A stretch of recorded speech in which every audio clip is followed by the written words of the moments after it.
Hello ನಮಸ್ತೆ ಎಲ್ರಿಗೂ welcome back to my channel. ಇವತ್ತು ಒಂದು ಕಪ್ ರವೆ ಮತ್ತು ಒಂದು ಕಪ್ ಸಾಬುದಾನ ಇದ್ದರೆ ಸಾಕು ಈ ಕ್ರಿಸ್ಪಿ ಆ್ಯಂಡ್ ಟೇಸ್ಟಿಯಾಗಿರುವಂಥ ಹಪ್ಪಳನ ಭಾಳ ಈಸಿಯಾಗಿ ಮಾಡ್ಕೋಬೋದು. ಇದನ್ನು ಯಾವ ರೀತಿ ಮಾಡೋದು ಅಂತ ನಾನು ಇವತ್ತು ಶೇರ್ ಮಾಡತ್ತೀನಿ. ಈ ವಿಡಿಯೋನ ಎಂಡ್ವರೆಗೂ ನೋಡಿರಿ. ಇನ್ ಕೇಸ್ ಈ ವಿಡಿಯೋ ಇಷ್ಟ ಆದರೆ ಪ್ಲೀಸ್ ಒಂದು ಲೈಕ್ ಮಾಡಿರಿ. ಯಾರೆಲ್ಲ ನನ್ನ ಚಾನಲನ್ನು ಸಬ್ಸ್ಕ್ರೈಬ್ ಮಾಡ್ಕೊಳ್ಳಿ ನೋಡ್ತಿದ್ರಿ ಅಂದರೆ ಪ್ಲೀಸ್ ಸಬ್ಸ್ಕ್ರೈಬ್ ಮಾಡ್ಕೊರಿ. ಈ ಹಪ್ಪಳನ ಮಾಡೋದಕ್ಕೆ ಮೊದಲಿಗೆ ನಾನು ಇಲ್ಲಿ 1 ಕಪ್ಪಷ್ಟು ರವೆ ಆಮೇಲೆ 1 ಕಪ್ಪಷ್ಟು ಸಾಬುದಾನನ ತೊಗೊಂಡಿನಿ. ಇದಕ್ಕೆ ಸಣ್ಣ ರವೆನ ತೊಗೋಬೇಕು. ನಾವಿಲ್ಲಿ ಕಪ್ ಅಳತೆ ತೊಗೊಂಡಿರೋದ್ರಿಂದ ಇದನ್ನು ಈಸಿಯಾಗಿ ನಾವು ಅಳತೆನ ಮಾಡ್ಕೋಬೋದು. ಇಲ್ಲ ಅಂತಂದ್ರೆ ನೀವು ಎರಡನ್ನೂ ಹಾಫ್ ಕೆ ಜಿ ಈ ರೀತಿಯೂ ತೊಗೊಂಡು ಮಾಡ್ಕೋಬೋದು. ಮೊದಲಿಗೆ ರವೆ ಮತ್ತು ಸಾಬುದಾನ ಒಂದು ಬೌಲಿಗೆ ಹಾಕಿ ಎರಡನ್ನೂ ಒಂದು ಸತಿ ಚೆನ್ನಾಗಿ ತೊಳ್ಕೋಬೇಕು.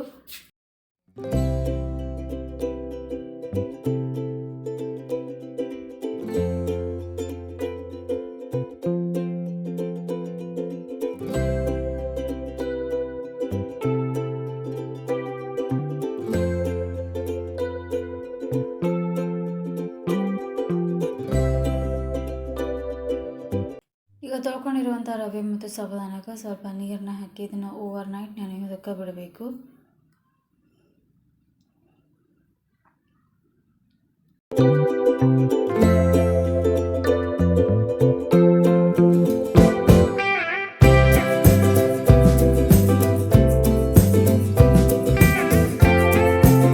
ಈಗ ಎರಡನ್ನು ಓವರ್ ನೈಟ್ ಚೆನ್ನಾಗಿ ನೆನೆಸ್ಕೊಂಡ್ಮೇಲೆ ಒಂದು ಮಿಕ್ಸರ್ ಜಾರಿಗೆ ನೆನೆಸಿಟ್ಕೊಂಡಿರುವಂಥ ಸಾಬುದಾನ ಮತ್ತು ನೆನೆಸಿಟ್ಕೊಂಡಿರುವಂಥ ರವೆನ ಎರಡನ್ನೂ ಹಾಕಿ ಇದಕ್ಕೆ ನಾ ತೊಗೊಂಡಿರುವಂಥ ಒಂದು ಸಣ್ಣ ಕಪ್ಪಿಂದ 1 ಕಪ್ಪಷ್ಟು ನೀರನ್ನ ಹಾಕಿ ಇದನ್ನು ಸ್ಮೂತಾಗಿನ ಪೇಸ್ಟನ್ನು ಮಾಡ್ಕೋಬೇಕು.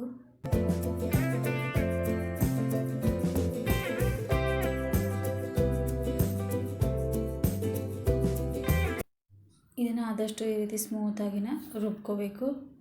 ಈ ರೀತಿ ರುಬ್ಕೊಂಡಿರೋದನ್ನು ಇದನ್ನು ಒಂದು ಬೌಲಿಗೆ ಟ್ರಾನ್ಸ್ಫರ್ ಮಾಡ್ಕೋಬೇಕು. ನಾನು ಇಲ್ಲಿ ತೊಗೊಂಡಿರುವಂಥ ಒಂದು ಬೌಲಿಂದ ಇದು 1 ಬೌಲಷ್ಟು ಈ ಹಿಟ್ಟು ಆಗೈತಿ.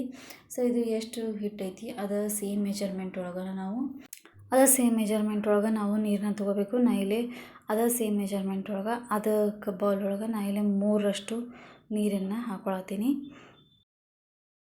ಇದಕ್ಕೆ 2 ಟೇಬಲ್ ಸ್ಪೂನಷ್ಟು ಉಪ್ಪನ್ನ ಹಾಕೋಬೇಕು. ಉಪ್ಪನ್ನ ನೀವು ಟೇಸ್ಟ್ಗೆ ತಕ್ಕಂತೆ ಹೆಚ್ಚು ಕಡಿಮೆ ಮಾಡ್ಕೋಬೋದು. ಉಪ್ಪನ್ನ ಹಾಕಿ ಇದನ್ನು ಚೆನ್ನಾಗಿ ಕುದಿ ಬರೋದಕ್ಕೆ ಬಿಡಬೇಕು. ಇಲ್ಲಿ ಎಕ್ಸ್ಟ್ರಾ ನಾವು ಅದೇ ಸೇಮ್ ಬೌಲಿಂದ 1 ಬೌಲಷ್ಟು ನೀರನ್ನ ನಾ ಇಲ್ಲಿ ಎಕ್ಸ್ಟ್ರಾಗಿ ಕುದಿಸ್ಕೊಂಡು ಇಟ್ಕೊಳತ್ತೀನಿ. ಯಾಕಂತಂದರೆ ಅಕಸ್ಮಾತ್ ನಾವು ಮಾಡುವಾಗ ಹಿಟ್ಟು ಗಟ್ಟಿ ಆಯಿತು ಅಂತಂದರೆ ಇದನ್ನು ನಾವು ಹಾಕಿ ಮಿಕ್ಸ್ ಮಾಡ್ಕೊಳ್ಳೋದಕ್ಕೆ ಬೇಕಾಗ್ತೈತಿ.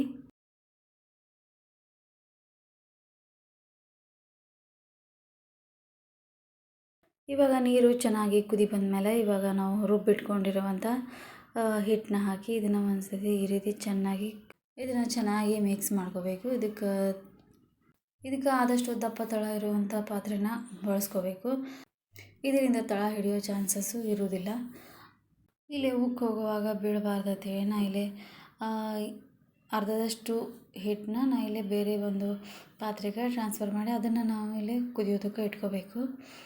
ಇವಾಗ ಇದಕ್ಕೆ 1 ಸ್ಪೂನಷ್ಟು ಜೀರಿಗೆ, ಅದಾದಮೇಲೆ 1 ಸ್ಪೂನಷ್ಟು ಅಜ್ವೈನ್ ಆಪ್ಷನಲ್. ಇಲ್ಲಿ ನಾವು ಅಜ್ವೈನ ಮತ್ತು ಜೀರಿಗೆ ಎರಡೂ ಬಳಸೋದ್ರಿಂದ ಇದು ಹಪ್ಪಳ ಸ್ವಲ್ಪ ಲೈಟ್ ಬ್ರೌನ್ ಒಳಗೆ ಬರ್ತಾವೆ. ನೀವು ಅಕಸ್ಮಾತ್ ಬೆಳ್ಳಗಾಗಬೇಕು ಅಂತಂದರೆ ನೀವು ಜೀರಿಗೆನ ಆಮೇಲೆ ಅಜ್ವೈನನ್ನು ಸ್ಕಿಪ್ ಮಾಡ್ಬೋದು.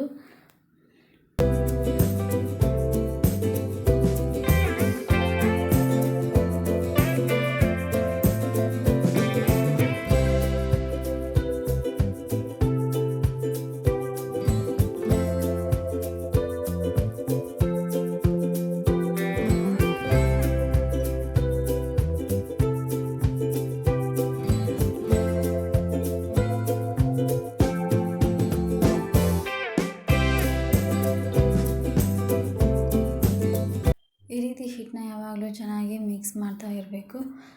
ಈ ರೀತಿ ಕನ್ಸಿಸ್ಟೆನ್ಸಿ ಸ್ವಲ್ಪ ಈ ರೀತಿ ಹಿಟ್ಟು ತಿಕ್ಕಾಗಿ ಬಂದಮೇಲೆ ನೀವು ಒಂದು ಸತಿ ಇದನ್ನು ಸ್ಪೂನ್ ಒಳಗೆ ಈ ರೀತಿ ಚೆಕ್ ಮಾಡಬೇಕು. ಈ ರೀತಿ ಚೆಕ್ ಮಾಡೋದ್ರಿಂದ ಹಿಟ್ಟು ಯಾವ ಕನ್ಸಿಸ್ಟೆನ್ಸಿ ಇರ್ತೈತಿ ಗೊತ್ತಾಗ್ತೈತಿ. ಇದು ಪರ್ಫೆಕ್ಟಾಗಿ ಈ ಒಂದು ಕನ್ಸಿಸ್ಟೆನ್ಸಿ ಒಳಗೆ ಬಂದಮೇಲೆ ಇದನ್ನು ನಾವು ಗ್ಯಾಸ್ ಫ್ಲೇಮ್ನ ಆಫ್ ಮಾಡಿ ಇದನ್ನು ಕಂಪ್ಲೀಟಾಗಿ ಕೂಲ್ ಆಗೋದಕ್ಕೆ ಬಿಡಬೇಕು.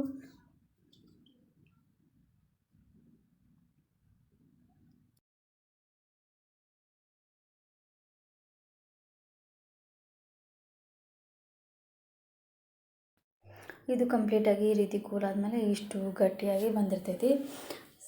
ಇದನ್ನು ಒಂದು ಪ್ಲಾಸ್ಟಿಕ್ ಶೀಟ್ ಮೇಲೆ ನಿಮ್ಗೆ ಯಾವ ಸೈಜ್ ಬೇಕೋ ಆ ಸೈಜ್ ಒಳಗೆ ಈ ರೀತಿ ಹಪ್ಪಳನ ಹಾಕಿ ಇದನ್ನು ಒಂದು 2ರಿಂದ 3 ದಿವಸ ಚೆನ್ನಾಗಿ ಬಿಸಿಲೊಳಗೆ ಒಣಗಿಸಿ ಆಮೇಲೆ ನೀವು ಇದನ್ನು ವರ್ಷವಿಡೀ ಇಡ್ಬೋದು. ಈ ರೀತಿ ನಾವು ರವೆ ಮತ್ತು ಸಾಬೂದಾನ ಎರಡನ್ನೂ ಬಳಸಿ ಮಾಡೋದ್ರಿಂದ ನಾವು ಮಾಡುವಂಥ ಹಪ್ಪಳ ಅಷ್ಟು ಕ್ರಿಸ್ಪಿ ಆ್ಯಂಡ್ ಟೇಸ್ಟಿಯಾಗಿನೇ ಬರ್ತಾವೆ. ನೀವು ಒಂದ್ಸಲ ಈ ರೆಸಿಪಿನ ನೀವು ಒಂದ್ಸಲ ನಿಮ್ಮ ಮನೆಯೊಳಗೆ ಟ್ರೈ ಮಾಡಿರಿ. ಅದು ಹೆಂಗೆ ಬಂತು ಅಂತ ಪ್ಲೀಸ್ ಕಮೆಂಟ್ ಸೆಕ್ಷನ್ ಒಳಗೆ ತಿಳಿಸ್ರಿ.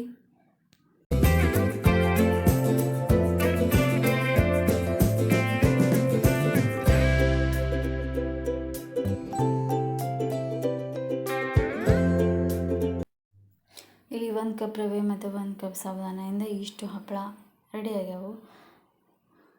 ಇದನ್ನು ನಾನು ಇಲ್ಲಿ ಮೀಡಿಯಮ್ ಸೈಜ್ ಒಳಗೆ ಹಾಕ್ಕೊಂಡಿದ್ದೀನಿ. ನೀವು ಬೇಕು ಅಂತಂದ್ರೆ ದೊಡ್ಡ ಸೈಜ್ ಒಳಗೆ ಬೇಕು ಅಂತಂದರೆ ನೀವು ದೊಡ್ಡ ಸೈಜ್ ಒಳಗೂ ಕೂಡ ಹಾಕ್ಕೋಬೋದು. ನೀವು ಯಾವ ಸೈಜ್ ಒಳಗೆ ಹಪ್ಪಳ ಮಾಡಿರ್ತೀರಿ ಅದಕ್ಕಿಂತನೂ ಟ್ರಿಪಲ್ ಸೈಜ್ ಒಳಗೆ ಹಪ್ಪಳ ಆಗ್ತಾವೆ.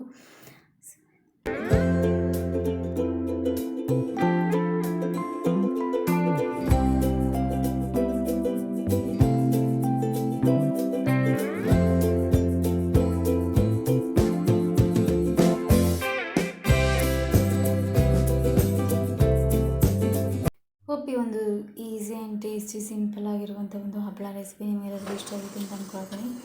ಇನ್ ಕೇಸ್ ವಿಡಿಯೋ ಇಷ್ಟ ಆಗಿತ್ತು ಅಂದರೆ ಪ್ಲೀಸ್ ಒಂದು ಲೈಕ್ ಮಾಡಿ, ನಿಮ್ಮ ಫ್ರೆಂಡ್ಸ್ ಆ್ಯಂಡ್ ಫ್ಯಾಮಿಲಿಗೂ ಕೂಡ ಈ ವಿಡಿಯೋನ ಶೇರ್ ಮಾಡಿರಿ. ಯಾರೆಲ್ಲ ಸಬ್ಸ್ಕ್ರೈಬ್ ಮಾಡ್ಕೊಳ್ಳಿ ನೋಡ್ತಿದ್ರಿ ಅಂದರೆ ಪ್ಲೀಸ್ ಸಬ್ಸ್ಕ್ರೈಬ್ ಮಾಡ್ಕೊಳ್ಳಿ. ಪಕ್ಕದಲ್ಲಿರುವಂಥ ಬೆಲ್ ಐಕನನ್ನು ಕ್ಲಿಕ್ ಮಾಡಿರಿ. ಇದರಿಂದ ನಾವು ಮಾಡೋ ಪ್ರತಿಯೊಂದು ವಿಡಿಯೋದ ನೋಟಿಫಿಕೇಶನ್ ಫಸ್ಟ್ ನಿಮಗೆ ಸಿಗ್ತೈತಿ. Thanks for watching and keep watching.